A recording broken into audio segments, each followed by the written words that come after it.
But I think wherever you call home is home, and you learn how to. That's where you exist. It becomes less foreign and scary. It becomes your day to day. I remember when I was a kid, people had a more of a relationship with the local homeless community, and it was kind of and like your and just like your local community in general, like we all looked out for each other. I remember we looked out for the homeless people who lived on our block. We were right by the Bowery Missions, and they looked out for us. There was a couple homeless guys that would I went to PS3 on Hudson and Grove, and there was a couple local homeless guys there, but like we all looked out for each other. I don't know. I think when you're experiencing something in real time, it's less scary than when somebody's handing you a pamphlet on what you should expect. Yeah, because New Yorkers being as resilient as they are, I think that jaded New Yorkers, they quickly turned the cover of Fear City into a T-shirt, and then they just sold it back to tourists and Mhm. souvenir shops, Totally. and and that's when they made that the Welcome to New York shirt, and then they had an image of like a 45 handgun, and then it said like "Hands up, motherfucker," and it was like the best selling T-shirt of the year, and Yeah.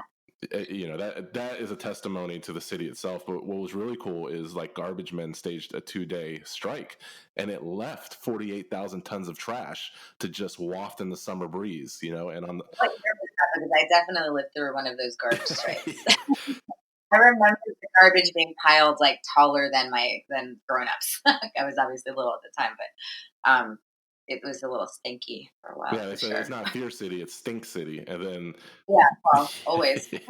and then to take it a step further, I think the teachers caught wind of that, and they staged a 1 week strike at the start of the school year in September after New York laid off 7,000 teachers, and then they marched and said Fear City, Stink City, and now Stupid City. So I thought that was a really cool, like, just progressive time for New York. Yeah, yes. I have to say one thing about New Yorkers having lived through things like that, or even the 9/11 attacks is, or the blackout that we had a few years after that, is when things get a bit rough around here. We all walk around with blinders. Like people say, New Yorkers aren't friendly because we're not smiling and saying hello to everybody we cross paths with, because that's impossible. You're just going about your business.